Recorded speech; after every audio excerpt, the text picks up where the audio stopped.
The Eagle and the Rice Birds. Once a mother eagle had a nest with 3 eggs in it, and she was very happy while waiting for her 3 children to come from the eggs. But one day, 2 schoolboys, named Junpo and Huiyin, who knew of her nest, talked together, and one of them said, "Did you know that the eagle likes the rice birds?" And the other boy replied, "No, she does not, for I have seen her drive them away." But the one named Junpo said, "Not only can I make an eagle like a rice bird, but I can make them change natures and live with each other." "You cannot do that," answered Huiyin. "Will you give me a piece of silver if I can make the eagle like the rice birds and take them as friends?" And Huiyin said, "Yes, I will give you a piece of silver if you do that, but I know you cannot." And so they clapped hands. So Junpo went his way hunting many birds, until finally he found a rice bird's nest with 5 eggs in it. He took 3 of the eggs and put them in the mother eagle's nest, and then he took the 3 eggs from the eagle's nest to the nest of the rice bird. In 25 days the eagle's nest had 3 baby birds in it, and Junpo was glad. One day he heard the mother eagle saying to her 3 babies, "I do not know why your feathers are not as mine, and your voices are so different, and you are such very little things. I will go and ask my oldest son to come here tomorrow, and see if he can tell me why you are so." On the next day the eagle's son came to visit his mother, and he said, "Ma, I am glad to see my 3 little brothers, but their faces are not like yours or mine." "I know that what you say is true," said the eagle mother. "I wished you to come, so that we might talk of this strange thing. You are my child, and they are mine, but they are not like you and me." "I will see what they eat," said the eagle's son. Then he gave them a piece of meat, but they could not eat it. "They want rice all the time," the eagle mother told him. "They will not eat meat." The mystery was so great that the eagles could not understand. Soon the strange nestlings were flying with the eagle mother. One day she took them to a pleasant place to play, and on their way home they passed a rice bird who called to them. The mother eagle said, "Do not go with him.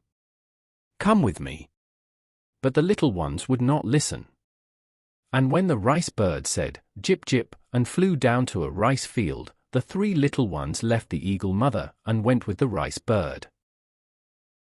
The eagle mother called many times, but her strange children would not come to her. Then she said to the rice bird, "Why did my children follow your call and not mine? How did you teach them in one breath what I have not been able to teach them in all their lives?" And the rice bird father said, "They are not your children. They belong to the rice bird mother. She is coming now, see for yourself." Soon 16 rice birds flew near, and the eagle mother saw that they were all like her children. The rice bird said, "You see, it is as I told you." "But they must be my children," said the eagle mother. "I cannot understand this, for I never had children like them before. My other children were like me, and they never behaved in this way. But I will take them home again and feed them, and when they grow older they may become like me and the others of my family."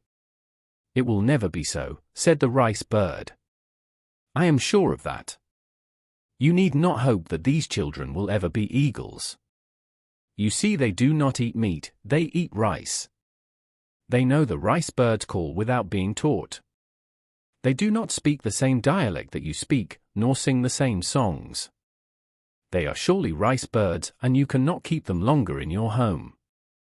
The eagle mother tried again and again to call her children, and they only said, "Sheik, sheik," which meant that they would not come. She waited long, but they refused to go with her. Then she chided the rice birds and said, "You are a bad company, and you have tempted my children to join you. Why do you not tell them to come home with me, their mother? If you do not cease your evil actions, I shall eat you or drive you away." The eagle mother flew away alone to the mountain, and she sat on a great rock and waited long for her children to come home. The night came, but her little ones did not return. In her heart the eagle mother knew they were lost to her. All the dark night she cried aloud in her grief. In the morning she hunted long, but she could not find them. She said to herself, "This is a strange and dreadful thing that has come to me. I remember that I once heard a quarrel bird say that some of her children had left her in this same way, and she believed some bad boy had changed her eggs. For she had 6 yellow children in her nest, and when they could fly they went away with the yellow songbirds. She found her own children one day in a camphor tree. I wish that I might find my own children. Just then she met the quarrel bird mother, and she asked her, "How did you find your own children?" And the quarrel bird mother said, "I was passing by the camphor tree when I saw the little ones alone, and I asked, 'What are you doing here?' And they said, 'Eating nuts. Do you like nuts?' I asked, 'Oh yes, very well.' 'Where did you come from?' I said, 'We came from the yellow bird family.' 'But you do not look like the yellow birds.' 'No, and we did not talk nor eat as they did.' 'Where is your home now?' 'We have no home.' 'Why do you not live with the yellow bird mother?' 'We were not happy there.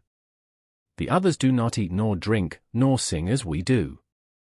We are not fond of them, nor they of us.' 'You are like me and mine,' I told them. And we looked at each other and saw the same feathers and the same color. Then they asked me where my home was, and I told them under a rock of the Wutoa mountain. So they went with me, and my house and my food were pleasant to them. In some way, though we could not tell how, we knew in our hearts that we belonged to each other. And we were happy, happy. The eagle mother thought long about the story of the quarrel bird, and the next morning she left her nest early and went to the wilderness to seek her lost children. On the way, she met a cousin eagle who asked her, "Why are you crying and crying?" The eagle mother answered and said, "I have lost 3 children. Have you seen any lost in the wilderness? I could not sleep all last night, for a great trouble has come to me." The eagle cousin said, "I saw 3 eagle children pass here. They went to the farnim tree and ate of its fruit. They were playing there and seemed to be happy." The eagle mother went to the farnim tree and saw 3 little eagles, and she said, "Children, how did you come here?" The little eagles answered her, "We are not your children." "Why do you call us?" "We have had no mother since we were born. The rice bird left us when we were small. She said we were not her children. Then an eagle came along and gave us food until we could fly." The eagle mother said, "You look like my older children, and I believe you are mine. Would you like to go with me and see our home?" Then the little eagles talked together and said, "She is very kind to us. Of course we do not know her, but we might go and see her home." So they went, and in that eagle mother's house, they soon knew her for their mother, and she knew her own children. And Junpo lost the money, for it was proved that he could not change nature. Each bird went back to its own kind. The eagle is always an eagle, and the rice bird is always a rice bird. Moral: the good cannot stay with the evil, light cannot be changed into darkness, nor darkness into light. White is always white and black is always black. The rice bird is always a rice bird and the eagle is always an eagle. Each is according to his own nature and kind. Man need not try to change those things which the Creator made changeless.